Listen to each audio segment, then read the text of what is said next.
गुरु गीता का ये सूत्र कहता है, अत्रिनेत्रः सर्वसाक्षी अचतु बहिर्च्युतः अचतुर्वदनो ब्रह्मा श्री गुरु कथितः प्रिय। अर्थात सूत्र कहता है, हे प्रिय, जो 3 नेत्रों के न होने पर भी शिव के समान एवं सर्वसाक्षी है, 4 भुजाओं के न होने पर भी विष्णु है, 4 मुखमंडलों के न होने पर भी जो ब्रह्मा है, उसे गुरु कहते हैं। गुरु ब्रह्मा विष्णु और महेश है, उसी को यहां पर अलग ढंग से कहा गया। शिव को हम त्रिनेत्र दिखाते हैं, सर्वसाक्षी दिखाते हैं, विष्णु को 4 भुजाओं वाला, ब्रह्मा को 4 मुखमंडल वाला। और सूत्र कहता है ये सब चीजें उसमें नहीं है, वो सामान्य है, फिर भी वो वही है। गुरुर् ब्रह्मा गुरुर् विष्णु गुरुर्देवो महेश्वरा, वो वही है। क्यों? क्योंकि ये गुणधर्म हैं, ये प्रतीक हैं। जब ये सारे प्रतीक किसी के भीतर उतरते हैं या किसी उपस्थिति में सारे प्रतीक शामिल होते हैं, तो उसे ही हम बुद्ध कहते हैं। जो बुद्ध है वही गुरु है। शिव का तीसरा नेत्र द्वैत के जगत को पार कर जाने की एक प्रक्रिया है। 2 नेत्र हमारी एक क्षैतिज दृष्टि को दिखाते हैं, जो हम सामान्य रूप से देख रहे हैं। तीसरा नेत्र एक वर्टिकल जर्नी, एक ऊर्ध्वगामी यात्रा, यानी कि अब हम जो दिख रहा है द्वैत का जगत, उसके पार देखने में सक्षम हैं, और वही है त्रिनेत्र। इसीलिए त्रिनेत्र को कहते हैं कि तीसरा नेत्र खुल जाए तो प्रलय आ जाती है। प्रलय इसलिए आ जाती है क्योंकि द्वैत का सारा संसार विलीन हो जाता है।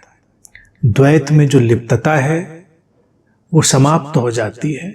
शिव को इसीलिए त्रिनेत्र कहा। और सर्वसाक्षी, जो उस त्रिनेत्र की अवस्था में पहुंचा, यानी कि ऊर्ध्वगामी दृष्टि जिसके भीतर आई, द्वैत को देखकर समझकर उसके पार अद्वैत में जो प्रवेश किया, सर्वसाक्षी हो गया। अब वो बस दृष्टा है, तटस्थ दृष्टा, एक साक्षी, एक डिटैच्ड ऑब्जर्वर। सब घट रहा है, उसके माध्यम से देखा जा रहा है। विष्णु को भारतीय दर्शन में हमने पालन करने वाला, संवर्धन करने वाला दिखाया, यानी कि वो व्यवस्था, भीतर का वो गुणधर्म जो जीवन को संभालता और संवर्धित करता है।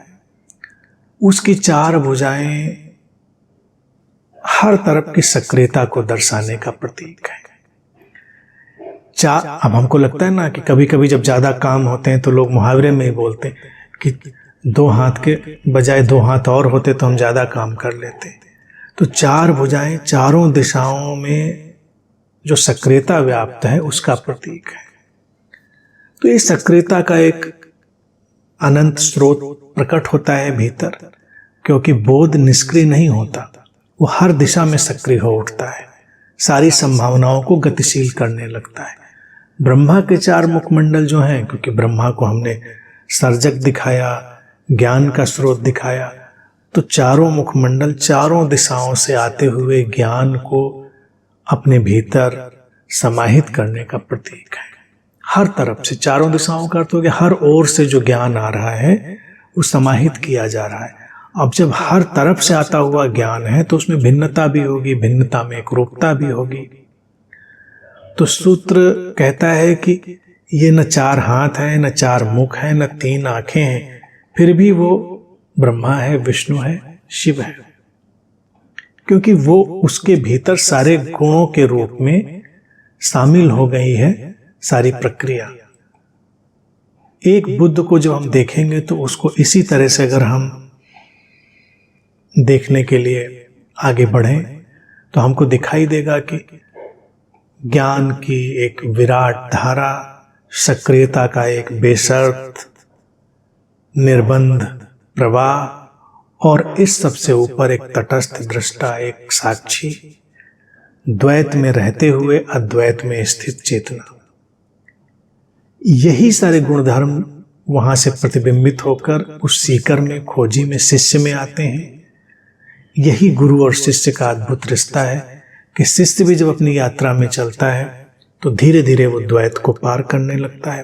पार करने का अर्थ उसके प्रति साक्षी होने लगता है, दृष्टा होने लगता है, और हर दिशा में उसकी सक्रियता व्याप्त होती है। हर तरफ से, हर संभावना से, हर उपाय से वो ज्ञान को अपने भीतर उतरने देता है। कहीं से भी कोई भी शर्त, कोई भी मान्यता उसको रोकती नहीं है अज्ञान से ज्ञान में जाने के लिए, अंधेरे से प्रकाश में जाने के लिए।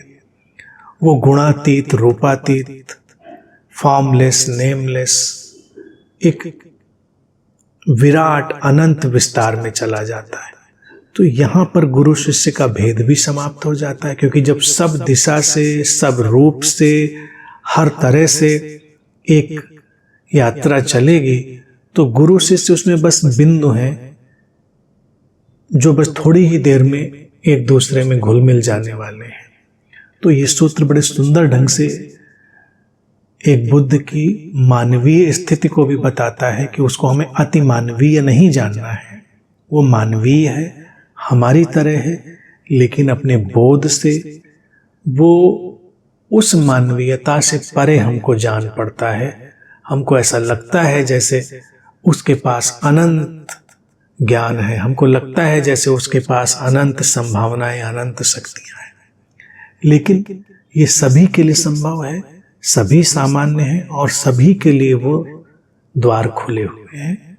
बस हमको उस अंधेरे से प्रकाश की यात्रा में चलना है।